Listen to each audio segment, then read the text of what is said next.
नमस्कार दोस्तों, स्वागत है आप सभी का पाथफाइंडर पर। दोस्तों, इंडिया ने यूएनएससी को आईना दिखा दिया है।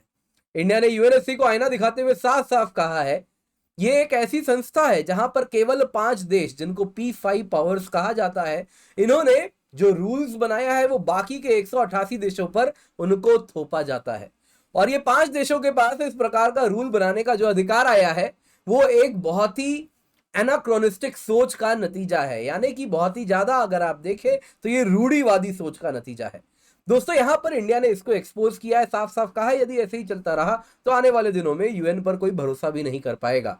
दोस्तों, इंडिया ने डिमांड किया है कि यूएनएससी के चार्टर को अब अमेंड करना होगा, क्योंकि इंडिया ने साफ साफ कहा हम एक ऐसे चार्टर को डिफेंड कर रहे हैं जो कि कहीं ना कहीं अपने समय से बहुत पीछे छूट चुका है, आज के समय को बिल्कुल भी रियलिटीज को रिफ्लेक्ट नहीं करता। इंडिया ने तंज भी कसा। इंडिया ने कहा यूएनएससी चार्टर इतना ही पुराना है कि यूएनएससी के 2 परमानेंट मेंबर्स आज भी अपना नाम तक नहीं बदलवा पाए हैं। किन देशों की बात हो रही है जल्दी हम देखेंगे, जिनको आज भी पुराने नाम से ही जाना जाता है या वैसे नाम से जाना जाता है जो कि उनका नाम नहीं है।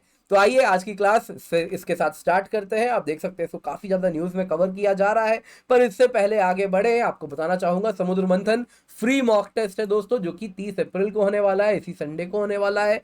एंड प्रॉपर यूपीएससी पैटर्न पे इसको कंडक्ट कर रहे हैं, एग्जैक्ट यूपीएससी टाइमिंग के साथ। 1 लाख रुपए की एक्साइटिंग प्राइजेस हैं जो आपको हम देने वाले हैं अगर आप अच्छा परफॉर्म करते हैं तो मेक श्योर जाके डिस्क्रिप्शन बॉक्स में पिन कमेंट में लिंक मिल जाएगा, जल्दी से जाएं, जाके एनरोल कर लें। इसके सिवा पाथ फाइंडर बैच आपके लिए लेकर के आए। अगर आप यूपीएससी, स्टेट पीएससी, बैंकिंग या अन्य किसी भी एग्जाम के लिए प्रिपेयर कर रहे हैं तो 900 से अधिक घंटे की लाइव क्लास होने वाली है, जिसके द्वारा हम आपको कंप्लीट प्रीलिम्स, मेंस, इंटरव्यू सब कुछ प्रिपेयर करवाएंगे। पर दोस्तों, यहाँ पे जरूरी बात यह हो जाती है कि ये जो कीमत है ये केवल 30 अप्रैल तक है, तो उसके पहले आपको सब्सक्रिप्शन लेना है। लिंक आपको नीचे डिस्क्रिप्शन बॉक्स में एंड पिन कमेंट में मिल जाएगा। इसके सिवा 40 टेस्ट भी हम करा रहे हैं, 10 टेस्ट मेंस के लिए करा रहे हैं, सब कुछ prelims, mains, interview, hand holding, guidance, mentorship सब कुछ मिल रहा है। यानी ये ले लिया तो आपको और कुछ नहीं चाहिए अपने कंप्लीट यूपीएससी सीएससी प्रिपरेशन के लिए। हाईएस्ट क्वालिटी क्लास होगी दोस्तों, क्योंकि हमारा जो पाथ फाइंडर का टीम है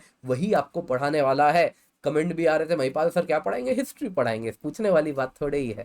मैं ज्योग्राफी पढ़ाऊंगा, पूछने वाली बात थोड़ी ही है। तो ये सारी चीजें होने वाली हैं, तो मेक श्योर आप जल्दी से जाएं, जाके सब्सक्राइब करें। तो दोस्तों, आप तस्वीर में देख रहे हैं रुचिरा कंबोज जी को। ये इंडिया की यूनाइटेड नेशंस में परमानेंट रिप्रेजेंटेटिव है, यानी कि एम्बेसडर लोकल पार्लिमेंट्स में जैसे कहा जाता है। तो दोस्तों, इन्होंने साफ साफ कहा है कि यूएनएससी के फंक्शनिंग में मेजर कोर्स करेक्शन की आवश्यकता है। उन्होंने कहा है कि इंडिया, जो कि दुनिया की सबसे बड़ी डेमोक्रेसी है, complete Africa, complete south America, global decision making structure से आपने बाहर रखा है इस वक्त। ये यहां पर ऐसी संस्था आपने यूएन को बना दी है जिसमें 5 देश बाकी के 188 देशों पर अपना रूल्स थोपते हैं। दे आर मोर इक्वल, यानी कि वो कहीं ना कहीं बाकी देशों से बड़े हैं। तो उनको ये अधिकार किसने दिया है? वो 188 देशों के जो विल है, कलेक्टिव विल है, उसको कैसे इग्नोर कर सकते हैं? दोस्तों, रुचिरा कंबोज जी ने और भी बहुत सारी बातें की। उन्होंने कहा कि हम 21वीं सदी में कहने को तो मल्टीलैटरलिज्म प्रैक्टिस कर रहे हैं, लेकिन आज भी हम 20वीं सदी की कहीं ना कहीं एनाक्रोनिस्टिक सोच से पीड़ित है। एनाक्रोनिस्टिक माइंडसेट क्या हुआ दोस्तों? ये हुआ रूढ़िवादी सोच। आज भी पुरातन काल की, जो पुराने समय की सोच है, जिसमें उन्होंने कहा the victor to the victor belong the spoils.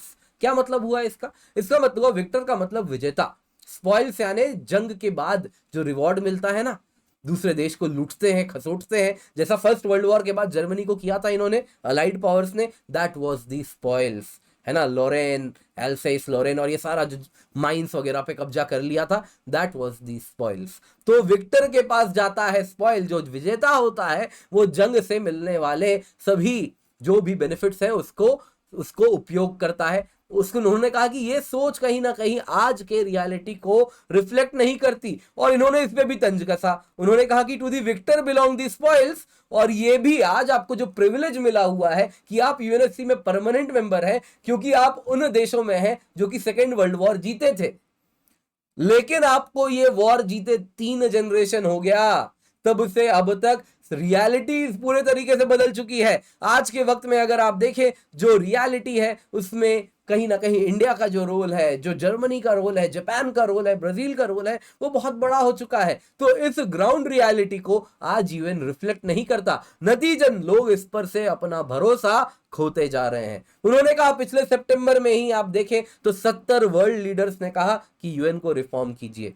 दोस्तों, उन्होंने कहा कि आप इस यूएन चार्टर को अमेंड होने से रोकते हैं, आप एक ऐसे यूएन चार्टर को डिफेंड करते हैं जिसमें आप ही के यूएनएससी के 2 परमानेंट मेंबर अब तक अपना नाम तक नहीं बदलवा पाए हैं। दोस्तों, एक्चुअली यहां पर बात हो रही है चाइना की और रशिया की। चाइना को यूएन पार्लिमेंट्स में, यूएन चार्टर में आज भी रिपब्लिक ऑफ चाइना के नाम से जाना जाता है। दोस्तों, रिपब्लिक ऑफ चाइना वैसे ताइवान के लिए उपयोग किया जाता है, और जिस कम्युनिस्ट चाइना को हम जानते हैं उसके लिए जो टर्म है उसको ऑफिशियली बुलाया जाता है पीपल्स रिपब्लिक ऑफ चाइना से।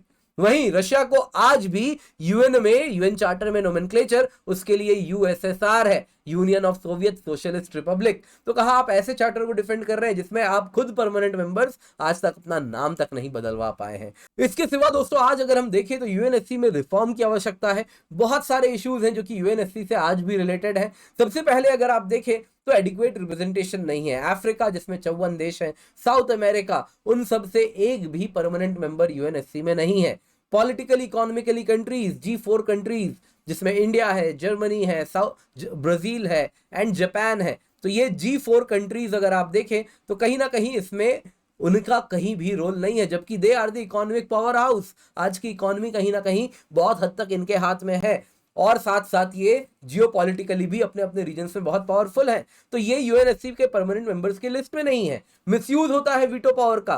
दोस्तों, P5 कंट्रीज वीटो पावर को अपना एक टूल बना के रखे हैं जिसके द्वारा बस और बस उनके इंटरेस्ट को प्रोटेक्ट किया जाता है। जैसे नॉर्थ कोरिया कुछ भी करे, चाइना P5 मेंबर होने की वजह से नॉर्थ कोरिया को बचा लेता है, पाकिस्तान को बचा लेता है। तो इस तरीके से चाइना बार्गेन करता है, तुम्हें यूएनएससी में बचना है तो मुझसे रिश्ते अच्छे रखो। तो इस प्रकार से वीटो पावर मिसयूज हो रहा है, और सिर्फ चाइना ही नहीं, ये सारे के सारे P5 कंट्रीज करते हैं। मुझसे फाइटर जेट लोगे तो मैं यूएनएससी में इंश्योर करूंगा कि तुम्हारे खिलाफ कोई आवाज ना उठाए। तो इस प्रकार का डील हो रहा है। दोस्तों, आपको मालूम है मैं किसकी बात कर रहा हूं। तो यहां पे दोस्तों इसके सिवा अन्य बातें भी हैं। यूएनएससी में अगर आप देखें तो जो यूएन मेंबर्स की सोवरेनिटी है उसको भी थ्रेटन किया जा सकता है। यूएनएससी का जो डिसीजन होता है वो बाइंडिंग होता है। केवल 5 देश हैं लेकिन इनका डिसीजन बाइंडिंग है। यूएन जनरल असेंबली का डिसीजन बाइंडिंग नहीं है, लेकिन इन 5 देशों का डिसीजन बाइंडिंग है, जिसको कहते हैं यूएनएससी रेजोल्यूशन। दोस्तों, इस यूएनएससी रेजोल्यूशन के अंतर्गत ये चाहे तो निकाल सकते हैं रेजोल्यूशन कि किसी दूसरे देश की सोवरेनिटी को इनक्रोच किया जा सकता है। एक ऐसा ही काला धब्बा है, आज मैं आपको बताता हूं। दोस्तों, मैं बात कर रहा हूं यूएनएससी रेजोल्यूशन 1973 की। 1973 तारीख नहीं है, तारीख है 17 मार्च 2011। 1973 is just the number of the resolution number है।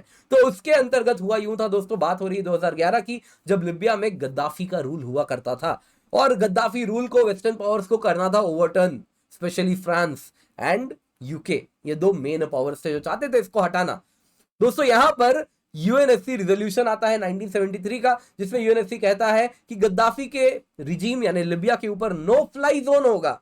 अब यहां पर नो फ्लाई जोन को इंप्लीमेंट करने के लिए नाटो पावर क्या करते हैं, अपने जेट्स को भेज देते हैं, और पूरे के पूरे लिबिया में बॉम्बिंग होती है। स्पेशली फ्रांस करता है ये काम, पूरे के पूरे लिबिया में बॉम्बिंग होती है, और इसके साथ वो लिबियन सिविल वॉर में इंटरवीन करते हैं और गद्दाफी को, रिजीम को गिरा देते हैं। और इस प्रकार से ये नो फ्लाई जोन के द्वारा, कहने को तो हम सिविलियंस को प्रोटेक्ट कर रहे थे, लेकिन एक प्रकार से रिजीम ओवरटर्न किया गया था, दूसरे देश की सोवरेनिटी को इन्होंने इनक्रोच कर लिया था। तो इस प्रकार से यूएनएससी में आज भी बहुत सारी फ्लॉड बातें हैं जिनको रिफॉर्म करने की आवश्यकता है। तो बहुत जरूरी बात रुचिरा कंबोज जी ने सही प्लेटफॉर्म से उठाई है। दोस्तों, आज की क्लास पसंद आई होगी तो लाइक कीजिएगा। इसके सिवा मैं आपसे मिलने आ रहा हूं कल यानी सुबह 11 बजे।